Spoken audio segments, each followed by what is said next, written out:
여러분, 혹시 창의성은 만드는 게 아니라 피우는 거라는 말 들어보셨어요? 마치 정원을 가꾸는 것처럼요.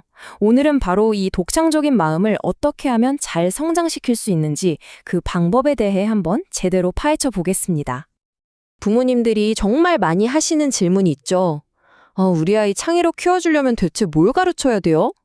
정말 아이를 사랑하는 마음에서 나오는 너무나 당연한 고민이잖아요. 근데요, 혹시 이 질문 자체가 어쩌면 시작부터 단추를 잘못 깨우고 있는 건 아닐까요? 네, 맞아요. 그 마음은 너무나 소중하죠.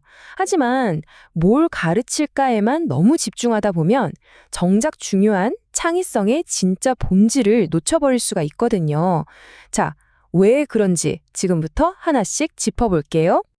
이 자료에서 딱 이 부분을 지적하고 있어요. 정해진 답만 계속해서 강요하는 그런 교육 있잖아요. 이런 방식이 아이들한테서 스스로 왜? 라고 질문할 기회를 빼앗아 버릴 수 있다는 거죠. 생각해보면 진짜 창의성은 정답을 잘 찾는 능력이 아니잖아요. 오히려 아무도 생각 못한 새로운 질문을 던지는 데서 시작하는 거니까요. 와, 이 비유를 한번 보세요. 이게 진짜 핵심을 보여주는 것 같아요. 왼쪽을 보면 우리가 흔히 하는 오해죠. 창의성을 마치 공장에서 물건 찍어내듯이 가르칠 수 있는 어떤 기술이라고 생각하는 거예요. 하지만 실제 창의성은 오른쪽에 있는 정원에 가깝습니다. 씨앗을 심고 햇빛을 쬐어주고 물을 주면서 천천히 가꿔나가는 거죠. 결국 경험이라는 땅에서 자라나는 살아있는 생명체 같은 거예요. 바로 이거예요. 진짜 창의력은 어디서 오느냐? 우리가 세상과 얼마나 풍성한 관계를 맺느냐에 달려 있다는 겁니다. 그러니까 이제 포커스를 가르치는 것에서 경험하게 하는 것으로 확 바꿔야 한다는 거죠. 자, 그럼 세상과 관계를 맺는다는 게 좀 막연하게 들릴 수도 있잖아요? 이게 대체 구체적으로 뭘 하라는 걸까요? 한마디로 아이의 마음속에 아주 풍성한 내면 세계를 만들어주는 과정이라고 생각하시면 돼요. 근데 여기서 정말 재밌는 게 뭐냐면요. 이 관계라는 게 꼭 사람하고만 맺는 게 아니라는 거예요. 예를 들면 자연이랑도 관계를 맺을 수 있죠. 맨발로 풀을 밟아본다거나 그냥 멍하니 밤하늘의 별을 보는 거예요. 또 책을 읽으면서 한 번도 가보지 못한 세계를 탐험하는 것도 관계 맺기. 음악을 듣고나 그림을 보면서 새로운 감정을 느껴보는 것도 마찬가지죠.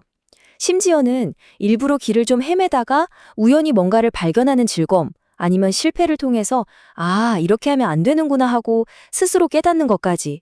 이 모든 게 다 세상을 온몸으로 만나는 아주 소중한 관계 맺기인 셈입니다. 이렇게 다양한 경험들이 차곡차곡 쌓이면 아이의 마음속에 엄청나게 풍성한 내면의 아카이브, 그러니까 뭐랄까, 거대한 자료실이 만들어지는 거예요. 진짜 창의성은 바로 이 자료실에 있는 전혀 상관없어 보이던 경험들이 어느 날 갑자기 탁 하고 연결되면서 완전히 새로운 조합을 만들어낼 때 폭발하는 거거든요. 자, 그럼 이제 우리 부모님들의 역할은 뭘까요? 여기서 중요한 건 우리가 지식을 막 주입하는 선생님이 아니라는 점이에요. 우리는 아이의 창의성이 무럭무럭 자랄 수 있도록 좋은 흙과 햇볕을 제공하는 정원사가 되어야 합니다. 그럼 정원사로서 우리가 뭘 해야 할까요? 딱 세 가지만 기억하시면 됩니다. 첫 번째는요, 시간을 주는 거예요. 빽빽한 학원 스케줄을 좀 비워줄 용기가 필요해요. 아이가 그냥 멍하니 있을 시간, 아무것도 안 할 자유를 주는 거죠. 두 번째는 안전함을 주는 겁니다. 실수해도 괜찮아. 그런 이상한 질문도 정말 멋진데? 하면서 뭘 하든 괜찮다는 심리적인 안전기지를 만들어주는 거예요. 그리고 마지막, 이게 어쩌면 제일 중요한데요. 바로 본보기를 보여주는 겁니다. 부부가 먼저 책을 즐겨 읽고 자연 속에서 감탄하고 세상 모든 것에 호기심을 갖는 모습을 직접 보여주는 거죠. 결국 아이들은요, 우리가 하는 말보다 우리가 하는 행동을 보고 배우잖아요. 입으로는 세상을 탐험해야지 라고 말하면서 정작 나는 소파에 누워서 스마트폰만 보고 있다면 이게 무슨 소용이 있겠어요. 그쵸? 아이와 함께 세상을 즐기고 감탄하는 모습을 보여주는 것, 그게 바로 최고의 교육입니다. 그래서 아이가 좀 엉뚱해 보이는 이야기를 할 때, 야, 그건 틀렸잖아. 이렇게 딱 잘라 말하기보다는 오, 그거 진짜 재밌는 생각이다? 라거나 어떻게 하면 그걸 더 자세히 알아볼 수 있을까? 하고 한번 받아쳐주는 거예요. 바로 이런 작은 말 한마디 한마디가 모여서 아이가 어떤 생각이든 안심하고 꺼내놓을 수 있는 그런 안전한 공간을 만들어주는 거거든요. 이렇게 정원을 가꾸듯이 창의성을 돌봐주는 방식은요, 당장 눈에 보이는 결과물을 만들어내지는 않을 수도 있어요. 하지만 그 대신 평생 동안 수확할 수 있는 아주 귀한 열매를 맺게 합니다. 물론 이 과정이 절대 빠르지는 않아요. 씨앗이 땅속에서 우리 눈에는 보이지 않지만 단단하게 뿌리를 내리는 것처럼 진짜 성장은 아주 천천히 그리고 조용히 일어나거든요. 그러니까 절대 조급해하면 안 됩니다. 이게 핵심이에요. 그렇게 기다려주면 아이는 장기적으로 정말 값진 자산들을 얻게 될 거예요.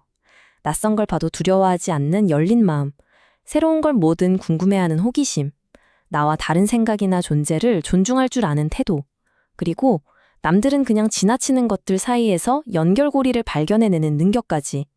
바로 이런 것들이야말로 우리가 진짜 얻고 싶었던 창의성의 열매 아닐까요? 그러니까요, 우리의 최종 목표를 다시 한번 정리해 볼게요. 당장 눈에 보이는 결과물 하나, 상장 하나가 아니에요. 그보다는 어떤 상황에 부딪히더라도 유연하게 생각하고 계속 배우면서 성장해 나가는 회복 탄력성 있는 열린 마음을 길러주는 것. 이게 바로 우리가 추구해야 할 진짜 목표인 거죠. 자, 오늘 이야기 이제 마무리할 시간인데요. 마지막으로 여러분께 딱 한 가지 질문을 던지고 싶어요. 지금까지 우리 아이 스케줄에 무엇을 더 채워 넣을까만 고민하셨다면 오늘부터는 반대로 가장 먼저 무엇을 빼줄 수 있을까를 한번 생각해 보시는 건 어떨까요? 어쩌면 바로 그 텅 빈 시간이야말로 우리 아이의 창의력이 뿌리내리고 쑥쑥 자라날 수 있는 가장 비옥한 땅이 될지도 모르니까요.